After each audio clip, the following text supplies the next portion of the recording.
Hey, Kris. There's times where Connor and Leon play together, and sometimes it's a reflection of maybe what you want to do. How much of it is also a reflection of how great Colorado's top line is tonight, and could that be a potential matchup we might see head-to-head? I'm sure there'll be a lot of times where those two lines are against each other just because of the amount of ice time that each line will be playing. And I think it's a good matchup for a good challenge for our guys. I think they enjoy having those times when they're playing against other teams' best. And, their top line or their top five-man unit, which plays a lot together, are obviously one of the best, if not the best, in the NHL. So it's a good, it'll be exciting for the fans seeing all those star players on the ice against each other. Is there another team that plays with the same tempo and pace as Colorado? Not from what I've seen.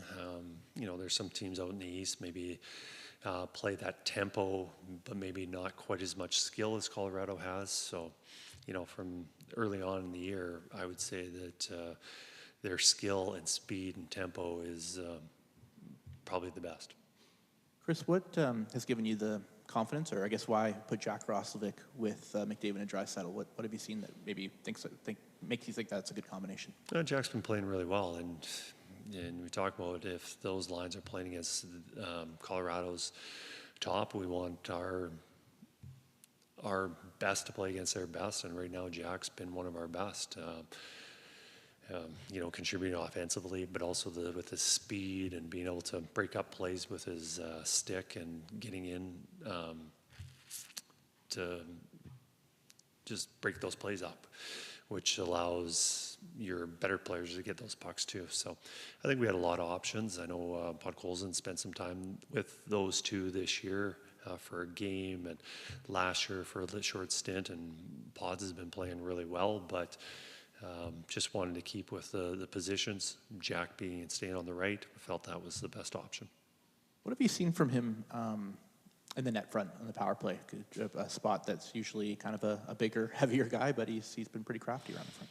Yeah, he's benefited with a couple goals, with both, I believe, Connor feeding him, giving him great passes. But to get those great passes, you got to find the open space. And, he found him backdoor one he popped out a little bit on top of the crease. But another important factor on a good power play is puck retrievals. And Jack is fast, and he can jump in there and get those pucks back.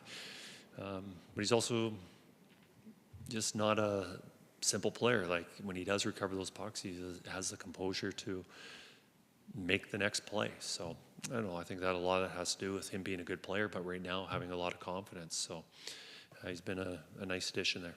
And I just wonder, Kris, do you consider this game like a measuring stick game in any way, or is it too early in the year for that? What do you think? Long term, no, I think it's too early to say it's a measuring stick of us being a good team or a bad team, but I think it's a good challenge for us, and I think we always get excited about challenges and playing against other good teams because we believe we're a good team. And but to say if we come up flat or let's beat them by a large margin or lose by, I don't think that's any indication of where we are long term.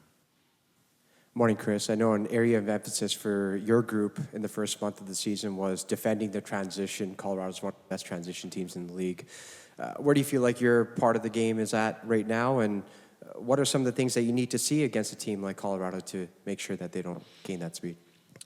Well, the biggest thing, if a team has good transition, it's usually because they're doing a good job of breaking up plays and not allowing the other team to have a good entry or forcing turnovers in the neutral zone.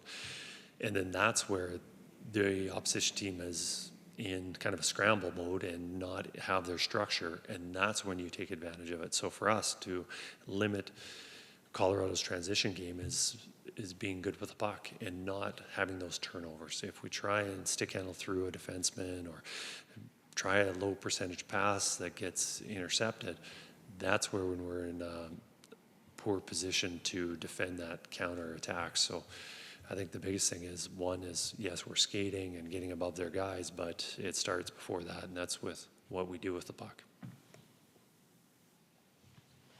Thanks, Kris.